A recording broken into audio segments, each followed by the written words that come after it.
Bom, retomando, né, nossas deduções, tá? A gente chegou a essa conclusão aqui, né, que a quantidade de movimento angular em relação ao ponto A escrito no referencial do corpo é a matriz de momento de inércia vezes a velocidade angular do corpo, tá? Matriz em relação ao ponto A. Tá aí, né, se o ponto A não for o centro de massa, você tem esse termo aqui, tá? Esse outro termo, que a gente lá na dedução supôs que era zero por simplicidade, para zerar, tá? Mas se você não tivesse o A não for o centro de massa, ele não é zero, tá? E tem que considerar esse cara aqui, tá? Que é o braço de cada do ponto A em relação ao centro de massa vetorial a velocidade do ponto do centro de massa, a velocidade do ponto A. Ou seja, é o braço de momento de A em relação ao centro de massa, é esse vetor que liga A ao centro de massa A, vetorial, a velocidade do ponto A escrito no referencial B. Está tudo no referencial do corpo. Então agora a gente tem que calcular isso aqui e isso aqui para definir a nossa lei de Euler. Tá, vamos fazer primeiro, tá? A derivada temporal, tá? E aí eu falo aqui derivada, não é eu falo h ponto, tá? Porque eu não posso derivar nada. H ponto entende-se derivado no referencial absoluto, tá? H ponto B é levado no escrito no referencial B e subtende-se a derivada em relação ao referencial da quantidade de movimento angular escrito em relação ao ponto A, definido no referencial inicial, passada por escrito no referencial B em relação ao referencial A inicial, escrito no referencial B, tá? Isso aqui é derivada temporal desse vetor local, tá? Desse vetor aqui, tá? É isso. Não é H ponto. Tá? H ponto é você calcular HA, derivar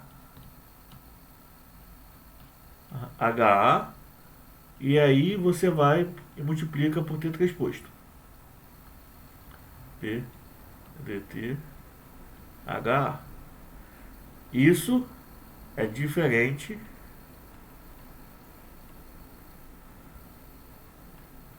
disso, tá? Que a gente já mostrou isso lá em partícula, tá? Vamos pagar isso aqui.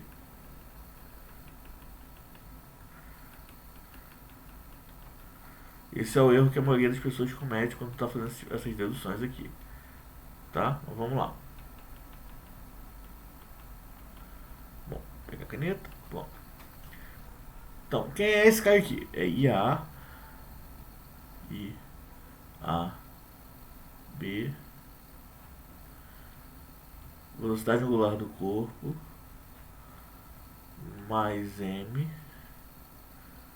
ρ B, tio, R ponto A, B. Tá, então isso aqui é igual. A matriz de momento de inércia no corpo é constante, né? Por que a gente escreve... Aí vem o detalhe mais importante. Por que a gente escreve a lei de Euler no referencial do corpo? Tá? Por quê? Porque a matriz de momento de inércia para qualquer referencial fixo ao corpo, ela é constante. Imagina você ter que atualizar sua matriz de momento de inércia a cada deteta de rotação que você dá, que seu corpo dá. É inviável, tá? Então, a vantagem é que esse cara aqui é constante, então ele sai da derivada, tá? E aí a gente fica com derivada temporal do vetor ômega escrito do corpo escrito no referencial do corpo, tá? Agora tem uma diferença, né? Perceba que eu coloquei ômega maiúsculo, aqui ômega minúsculo, tá? Ômega minúsculo, velocidade angular do corpo. Ômega maiúsculo, velocidade angular do referencial, tá? Vamos fazer essa distinção logo, porque mais pra frente isso vai fazer diferença, tá? Quando você tiver um corpo rotacionando em relação ao referencial, tá? E por que eu não posso falar que isso aqui é ômega ponto? Né? Pelo mesmo motivo que eu não posso falar que isso aqui é H ponto, tá? Porque está escrito no referencial do corpo. Então é derivada temporal, tá, de ômega B. Mas, aí aplicando a regra da cadeia aqui, a massa é constante, não varia. O braço de momento, tá? Matriz tio, o operador tio, ele é linear, então eu posso colocar ele com a derivada. Então tio do derivada da matriz tio é igual a matriz tio da derivada. Esse vetor aqui, ele é constante no tempo, tá? Então esse cara aqui também é constante. Isso aqui é rho, tá? Sai da derivada. E aí a derivada desse cara aqui, R derivada temporal de RA ponto B. Tá? Porque também não pode derivar direto. Mas vamos lá. Bom, isso é o primeiro termo. É mais ômega vetorial esse cara. Então vamos escrevendo aqui, né? Então isso aqui vai ser igual. Somatório de momentos em relação ao ponto A escrito no referencial B vai ser igual a I A B de ômega dt mais M rho A B tio D dt R A ponto B mais ômega tio B que multiplica I A B ômega B mais M ômega tio B rho A B tio R ponto A B.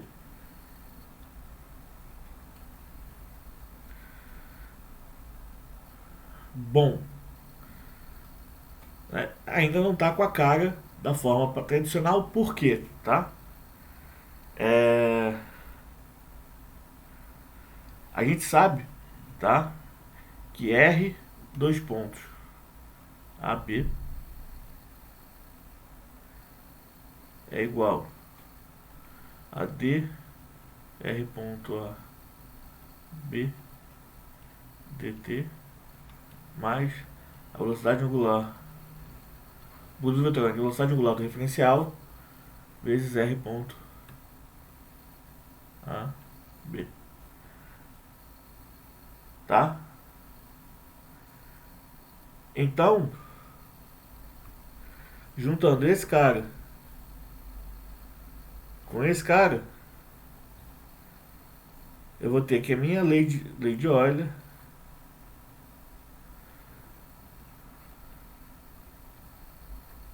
vai ser igual a I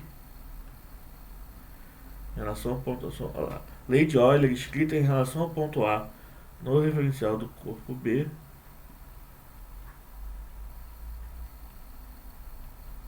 é a matriz de momento de inércia vezes a derivada do vetor do velocidade angular do corpo mais o produto vetorial entre a velocidade angular do referencial do corpo vetorial i ômega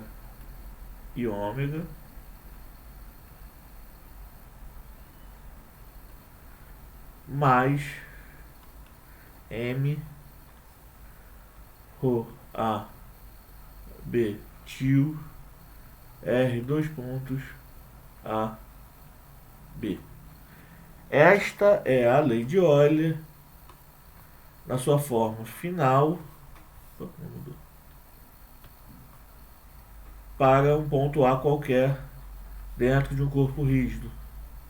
Tá, vamos escrever ela de novo aqui embaixo e a gente analisa cada termo.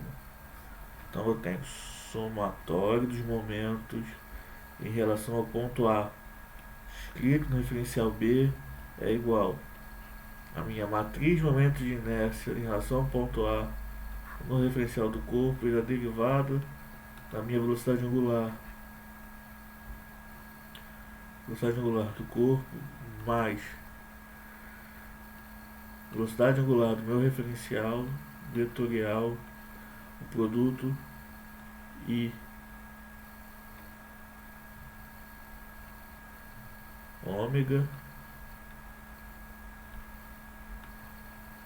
mais o produto vetorial entre o braço de momento do centro de massa do ponto A em relação ao ponto A vezes a aceleração do ponto A escrita no referencial B.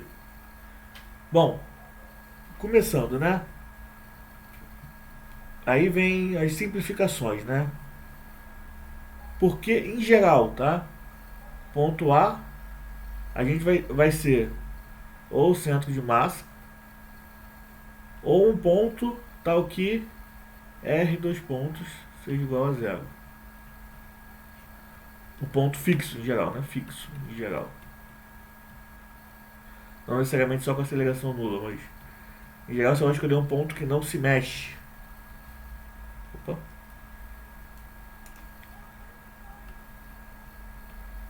Opa. Por que um ponto que não se mexe? Tá?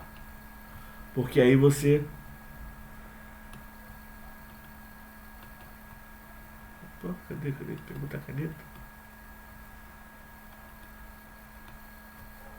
Ah, cadê a caneta?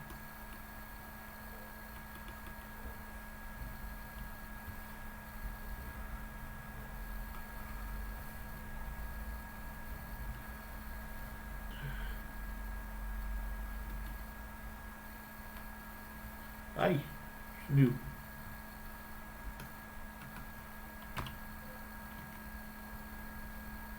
Oh, meu Deus.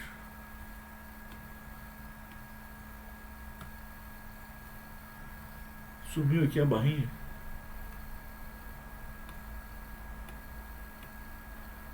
Não quero mais apagar, quero escrever. Oh, meu Deus.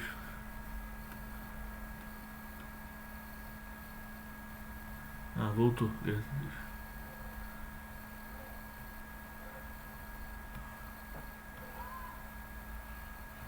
Ah, tô escrevendo já.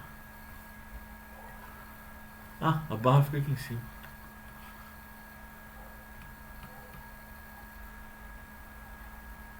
Então vamos selecionar a caneta aqui.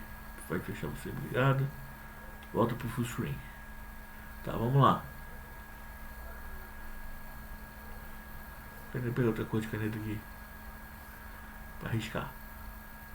Vermelho. Vamos lá. Aqui. Porque aí em geral, aí esse termo aqui é zero. Tá? Isso aqui é a condição o ideal para o ponto A ser o centro de massa, porque aí esse cara é zero. Tá? Ou se A for zero, se A aqui é zero se A for o centro de massa. E aqui se ele for fixo ou R ponto igual a constante. Mas em geral vai ser fixo. Você vai pegar, por exemplo, você tem aqui um corpo girando em relação a um ponto. Aqui está uma barra.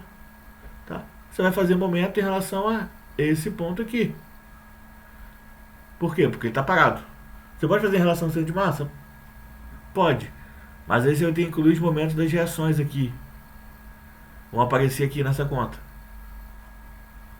Então não vale a pena. O ideal é colocar o ponto aqui que está fixo e que você vai eliminar mais forças atuantes. Bom, ômega vai ser, ômega maiúsculo vai ser igual a ômega minúsculo se o referencial girar junto com o corpo.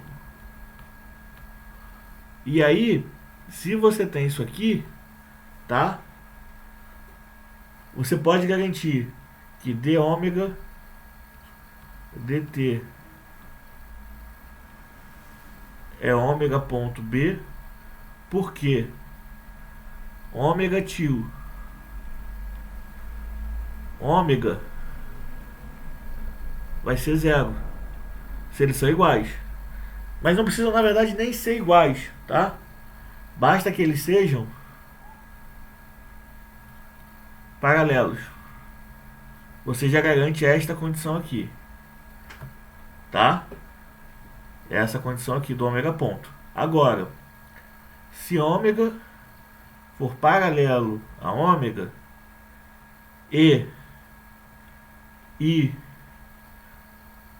for diagonal, ou seja, os seus eixos cartesianos preservam a simetria do seu corpo é simétrico em relação ao seu referencial, você pode falar aqui ômega tio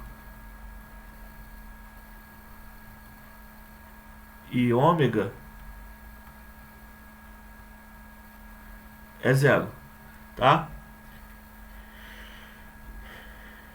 Mesmo que seja igual, tá? Essa condição de diagonal também vale aqui para cima, tá? Se a matriz não for diagonal, esse cara não é zero, tá? Ele só é zero, tá? Se I é diagonal e ômega paralelo a ômega ou ômega igual a ômega, tá? Mas a condição de diagonalidade tem que ter, tá? Agora, essa condição aqui de d ômega dt ser igual a ômega ponto, isso aqui basta que ômega seja paralelo a ômega, tá? Isso aqui acontece quando? Tá? Sempre acontece quando? Se o problema for plano. Se o problema é plano, você não precisa se preocupar, tá? Se o problema é plano e sua matriz de inércia é diagonal, esse cara aqui é zero. Se você escolher um ponto fixo ou centro de massa, esse cara é zero. E aí sua lei de Euler vira o famoso I ômega ponto, tá? Vira o que a gente conhece, tá? Não tem essas variações todas de corpo rígido, tá? Conforme a gente for fazendo os exemplos de corpo rígido, a gente vai pegando melhor essas variações da lei de Euler, e aí você vai entendendo melhor quando é zero, quando não é zero, tá? Agora, o que eu preciso que você entenda é guarde esta equação, entenda de onde veio cada termo, tá? E se puder já entendendo o porquê, né, de cada uma, identificando na verdade quem é quem nessa equação, que é o mais importante agora, porque depois a gente aplicando os casos e aprendendo, na hora de escolher quem é o ponto A, escolher de forma mais sábia para anular o máximo possível de termos. Beleza? Bom, e assim a gente fez toda a teoria de corpo rígido, tá? Agora é só fazer exercício. Eu não sei se o seu curso vai até Lagrange, tá? Mas a parte de dinâmica, teoricamente, encerra aqui, tá? Agora a gente vai fazer umas questões aí para ver se vai te ajudar aí a entender essa matéria um pouquinho melhor, tá? Valeu!